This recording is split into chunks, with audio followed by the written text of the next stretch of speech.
Magandang umaga mga kahuan, narito na ating ulat panahon ngayong araw sa Pilipinas.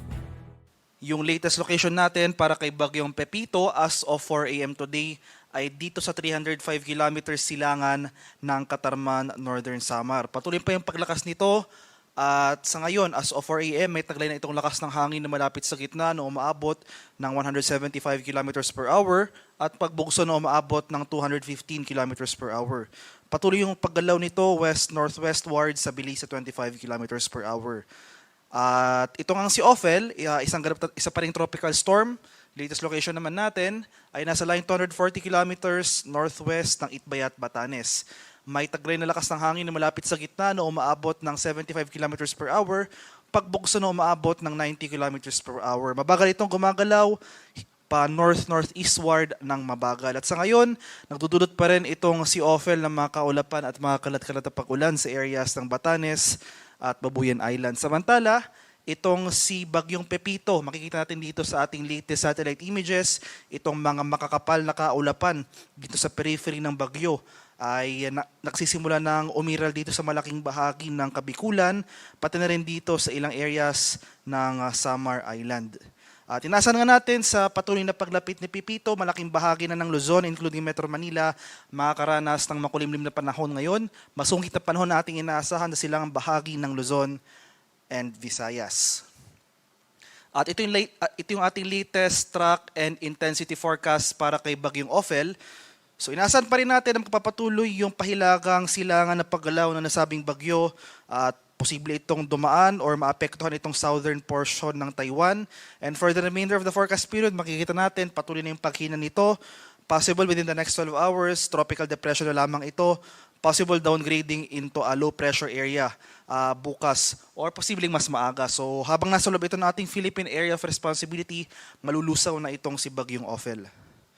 At yung mas kailangan nating pagtuunan nga ng pansin ay itong papalapit na Bagyong Pepito. So sa ngayon, tatlo yung ating landfall scenario. So isa-isahin ko po. Pinakauna, itong landfall scenario natin, ito yung most likely scenario, nangangahulugan na ito yung pinaka-inaasahan nating mangyayari sa ngayon. So magpapatuloy yung general northwestward na paggalaw ng nasabing bagyo for the next 3 days. And possible mamayang gabi or bukas sa madaling araw ay maglalandfall itong sentro ng mata ni Bagyong Ophel sa vicinity ng Catanduanes area. At may dalawa pa po tayong scenario, no? So makikita natin dito sa ating track and intensity forecast, itong tinatawag nating confidence cone.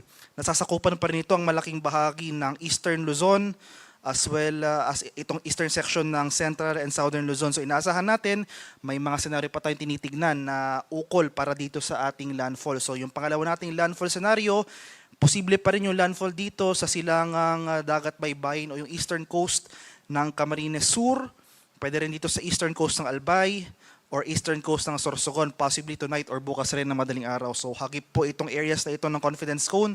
Maganda po tayo dyan sa posibleng or hindi natin tinatanggal yung possibility ng landfall over these areas. Yung pangatlo naman nating landfall scenario ay dito sa eastern coast ng Quezon or Aurora bukas ng hapon or sa gabi. So inaasahan natin yung once na magla-landfall itong bagyo, possibly dito sa area ng Catanduanes, magkaroon ito ng pangalawang landfall sa eastern coast ng Quezon or Aurora bukas nga ng hapon or gabi. So kailangan natin bigyang pansin, no? So porket hindi pa magla-landfall ang bagyo sa atin, hindi po nangangahulugang hindi natin mararamdaman yung mga malalakas na epekto nito. So hindi lang po isang punto ang bagyo, no? Malawak ang epekto ng Bagyong Pepito. So inaasahan natin habang lumalapit ito sa ating kalupaan, yung mga impacts na ating inaasahan na dala ng bagyo, una-una sa lahat itong malalakas na hangin, posibleng mahagip itong eastern section ng Luzon, as well as itong eastern section ng Eastern Visayas. Asahan na rin natin yung malalakas sa pag-ulan, heavy rainfall sa most of Luzon area.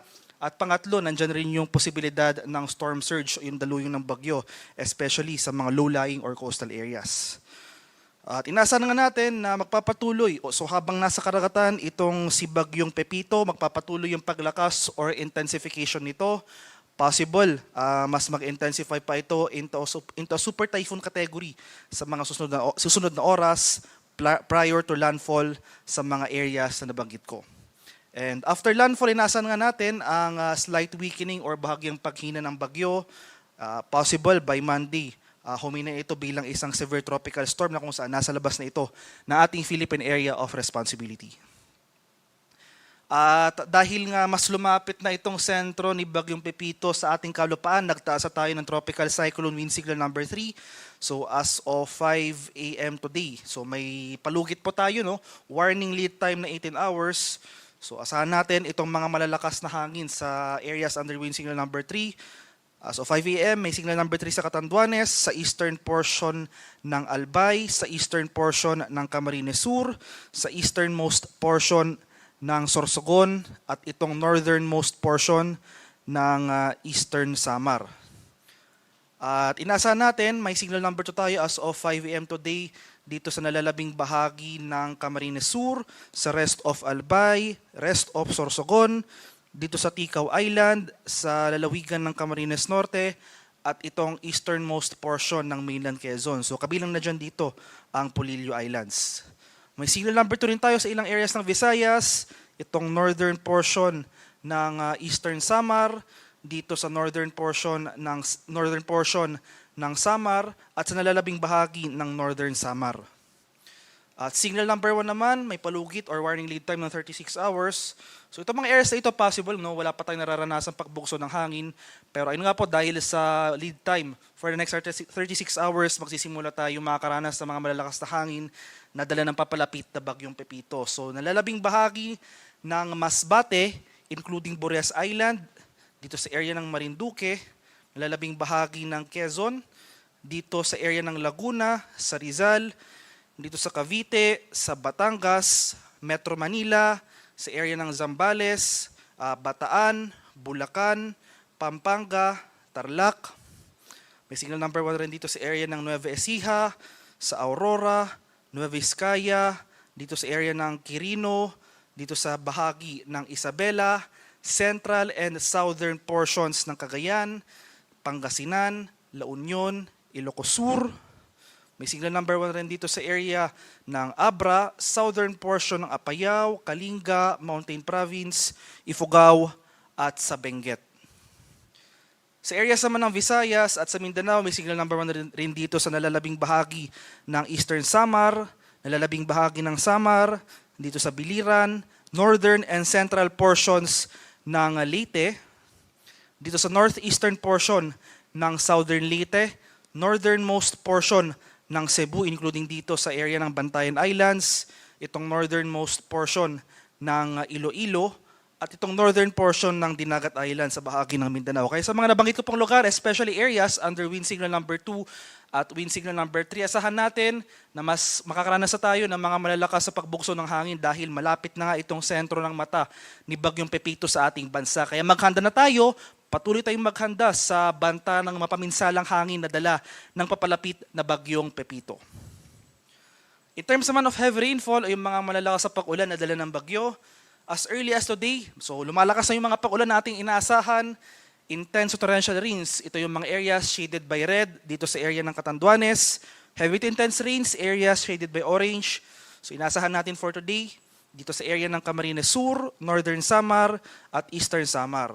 Moderate to heavy rains naman, ito yung mga areas shaded by yellow sa mga lalawigan ng Camarines Norte, Albay, Sorsogon, Masbate, sa Samar, Biliran, at sa Leyte.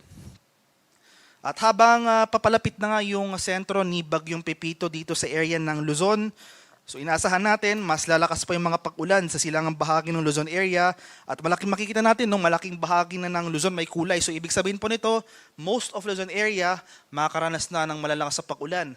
So bukas, araw ng Linggo, ito po yung peak ng pag-ulan natin.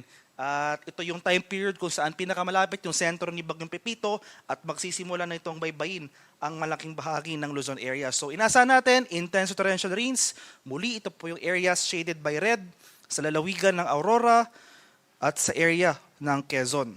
Heavy to intense rains, ito po yung mga areas shaded by orange sa mga lalawigan ng Pangasinan, Nueva Vizcaya, Quirino, Nueva Ecija, Bulacan, at Camarines Norte. Moderate to heavy rains, ito yung mga areas shaded by yellow sa areas or sa mga lalawigan ng Babuyan Islands, mainland Cagayan, Kalinga, Ilocos Sur, Mountain Province, Ifugao, Isabela, La Union, Benguet, Zambales, Tarlac, Pampanga, Bataan, dito sa Metro Manila, Rizal, Cavite, Laguna, Batangas, Marinduque, at Camarines Sur. At pagsapit ng Lunes, so on Monday, nasa na natin, no, nakalabas na ng kalupaan itong sentro ni Bagyong Pepito. So nandito na ito sa West Philippine Sea. So as expected, makakaranas na tayo ng mas mahihinang pag-ulan.